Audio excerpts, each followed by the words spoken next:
আজ সংসদে স্পিকারের নির্দেশে পে স্কেলের চূড়ান্ত প্রজ্ঞাপন ঘোষণা, থাকছে অবসর সুবিধা ও বেসিক বৃদ্ধি।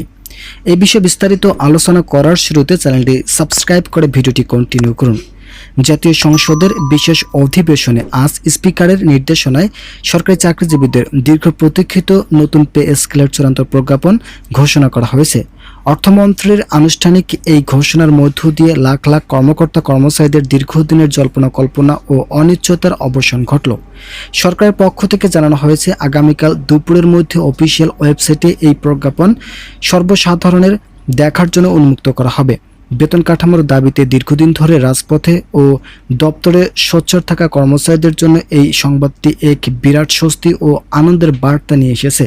সংসদ অধিবেশনে অর্থমন্ত্রী স্পষ্ট ভাষায় উল্লেখ করেছেন যে এই পে স্কেল কার্যকরের পেছনে যাবতীয় প্রস্তুতি অত্যন্ত নিখুঁতভাবে শেষ করা হয়েছে।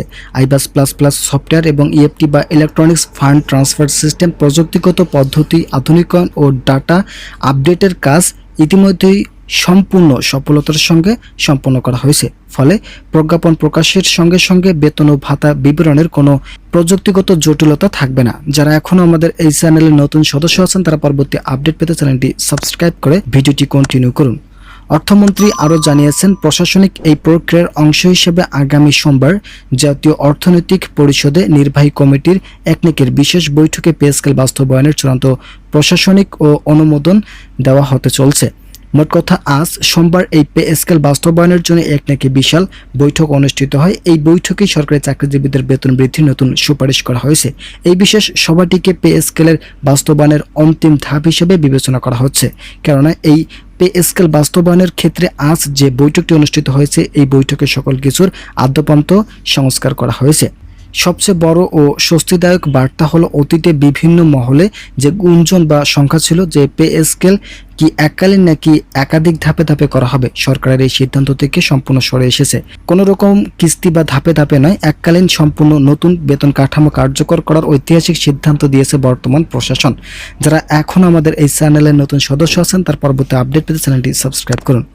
প্রজ্ঞাপনের কার্যকারিতা চলতি মাসের শুরুর দিন অর্থাৎ 1 জুলাই থেকে কার্যকর বলে গণ্য হবে। এর ফলে সরকারি চাকরিজীবীরা আগামী মাসের নিয়মিত বেতনের সঙ্গে এই নতুন কাঠামোর বকেয়া বর্ধিত অর্থ একযোগে হাতে পাবেন, যা তাদের পারিবারিক সচ্ছলতা দ্বিগুণ বাড়িয়ে দেবে।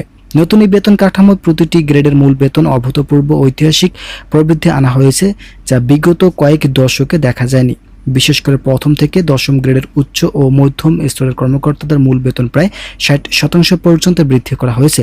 অন্যদিকে 11তম থেকে 20তম গ্রেডের কর্মচারীদের জীবনযাত্রার মান উন্নত করতে এবং মূল্যস্ফীতির চাপ মোকাবেলায় নতুন বেতন কাঠামো বৃদ্ধি করা হয়েছে 1,160%। শুধু মূল বেতনে নয়, সব গ্রেডের কর্মচারীদের জন্য প্রযোজ্য বিভিন্ন ভাতাদি মূল বেতনের অতিরিক্ত 30% হারে বাড়িয়ে দেওয়া হয়েছে। পাশাপাশি সবচেয়ে মানবিক পদক্ষেপ হিসাবে অবসরপ্রাপ্ত সরকারি চাকরিজীবীদের পেনশন সুবিধাও 100% বা 100% বৃদ্ধি করা হয়েছে। সরকারের এই যুগান্তরকারী ও নজিরবিহীন পদক্ষেপ প্রশাসনিক কাঠামোর সর্বস্তরে এক স্বস্তির সুবাতাস বইতে শুরু করেছে। আপনারা যারা এখনও চ্যানেলটি সাবস্ক্রাইব করেনি তারা অবশ্যই চ্যানেলটি সাবস্ক্রাইব করে ভিডিওটি কন্টিনিউ করুন। বর্তমান পে স্কেলের সবচেয়ে আকর্ষণীয় ও জনকল্যাণমুখী ঘোষণাটি হলো সরকারি কর্মচারীদের জন্য বিশেষ ফ্যামিলি কার্ড বা পরিবার কল্যাণ কার্ডের প্রবর্তন। সরকারের অগ্রাধিকার ভিত্তিক এই প্রকল্পের আওতায় প্রথম ধাপে বাছাইকৃত 2 লাখ সরকারি কর্মচারীকে এই বিশেষ কার্ড প্রদান করা হবে।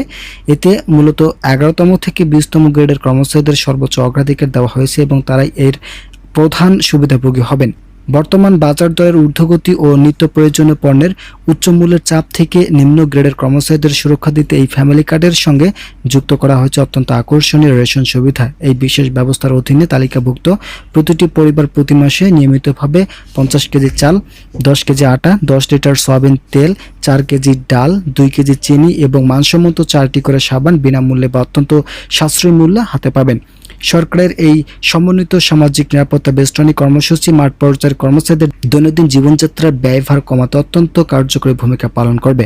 নতুন এই কাঠামোর আওতায় প্রতিটি গ্রেডের সুনির্দিষ্ট মূল বেতনের পূর্ণাঙ্গ চিত্র সংসদে তুলে ধরা হয়েছে। সংশোধিত তালিকা অনুযায়ী প্রথম গ্রেডের সর্বোচ্চ মূল বেতন নির্ধারণ করা হয়েছে 1,36,000 টাকা এবং দ্বিতীয় গ্রেডের কর্মকর্তাদের মূল বেতন নির্ধারণ করা হয়েছে 1,18,000 টাকা। এছাড়াও তৃতীয় গ্রেডে 1,01,000 টাকা, চতুর্থ গ্রেডে 88,000 টাকা, পঞ্চম গ্রেডে 76,000 টাকা এবং ষষ্ঠ গ্রেডের জন্য 66,000 টাকা নির্ধারণ করা হয়েছে। ক্রমানুসারে সপ্তম গ্রেডে 57,000 টাকা, অষ্টম গ্রেডে 49,000 টাকা, নবম গ্রেডে 42,000 টাকা, দশম গ্রেডে কর্মচারীদের জন্য মূল বেতন নির্ধারণ করা হয়েছে 36,000 টাকা। মধ্যম ও নিম্ন স্তরের গ্রেডগুলোতে বিশেষ প্রবৃত্তি দেওয়ার বেতন কাঠামো আরও বেশি জনমুখী হয়েছে। তালিকায় 11তম গ্রেডের মূল বেতন 32,000 টাকা, 12তম গ্রেডের জন্য 30,000 টাকা, 13তম গ্রেডে 28,000 টাকা, 14তম গ্রেডে 26,000 টাকা নির্ধারণ করা হয়েছে। এরপরে ধাপগুলোতে 15তম গ্রেডে 25,000 টাকা, 16তম গ্রেডে 24,000 টাকা, 17তম গ্রেডে 23,000 টাকা, এছাড়াও 18তম গ্রেডে 22,000 টাকা, 22,500 টাকা নির্ধারণ করা হয়েছে। একেবারেই নিম্ন গ্রেডের জন্য যারা 19তম গ্রেডে থাকবেন তাদের জন্য 21,750 টাকা এবং 20তম গ্রেডের জন্য 21,000 টাকা নির্ধারণ করা হয়েছে। মোট কথা প্রতিটি স্তরের এই বৈষম্যমূলক বেতন ও বৃদ্ধির কর্মচারীদের দীর্ঘদিনের ক্ষোভ ও হতাশা দূর করতে কর্মস্থলে বহুগুণ বাড়িয়ে দেবে বলে সংশ্লিষ্ট মনে করছেন। সংশ্লিষ্ট কর্তৃপক্ষের একাধিক সূত্র আজ এই গুরুত্বপূর্ণ বিষয়গুলো গণমাধ্যমে উপস্থাপন করেছেন। যারা এখনো চ্যানেলটি সাবস্ক্রাইব করেনি তারা অবশ্যই চ্যানেলটি সাবস্ক্রাইব করে আমাদের সঙ্গে থাকুন।